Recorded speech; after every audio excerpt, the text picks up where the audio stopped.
တောက်ကြနေညမှာကြည့်ရှုရမယ့်စူပါရေးချမ်းရဲ့ပွဲစဉ်မင်္ဂလာပါပရိသတ်ကြီးရေဒီတစ်ပတ်တောက်ကြနေညမှာတော့စူပါရေးချမ်းရဲ့ပွဲစဉ်ကိုကြည့်ရှုရမှာလေးဖြစ်ပါတယ်သူရဲ့ပြိုင်ဘက်ကတော့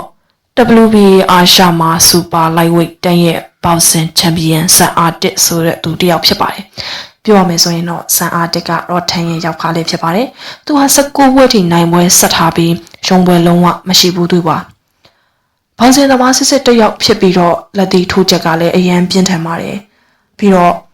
အာရှတခွင်မှာဆိုရင်သူ့ကိုနိုင်ဘူးတဲ့သူမရှိသေးပါဘူး1 championship ကလည်းတရားဝင်ခေါ်ယူစာချုပ်ချုပ်ထားတာကမကြသေးတဲ့သူတစ်ယောက်ပါပြီးတော့ရှုံးပွဲလုံးဝမရှိသေးတဲ့သူပါ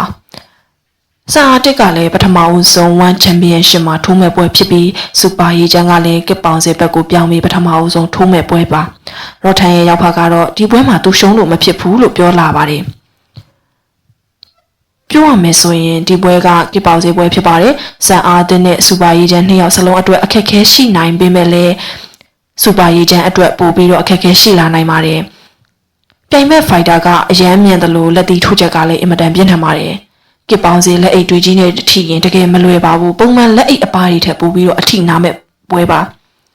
ဒီဒါကြောင့်ဒီပွဲမှာဆိုရင်စူပါရေးချမ်းကိုအနည်းငယ်ရှင်ပြီးထိုးတာတွေမလုပ်စေချင်ပါဘူးလုံးဝတိကျတဲ့အခွင့်အရေးမျိုးရမှလက်သီးချက်ထိုးရင်စူပါရေးချမ်းအတွက်ပိုပြီးတော့အခွင့်သာနိုင်ပါတယ်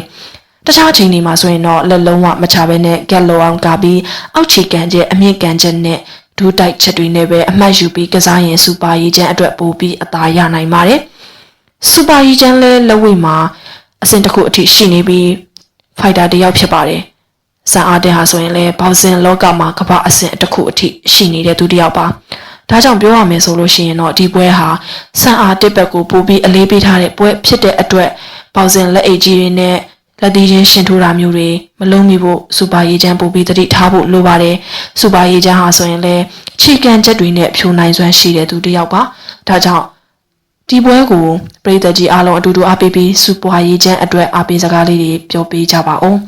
အဆုံးထိလိုက်ပါကြည့်ရှုပေးခဲ့ကြတဲ့အတွက်အားလုံးကိုကျေးဇူးတင်ပါတယ်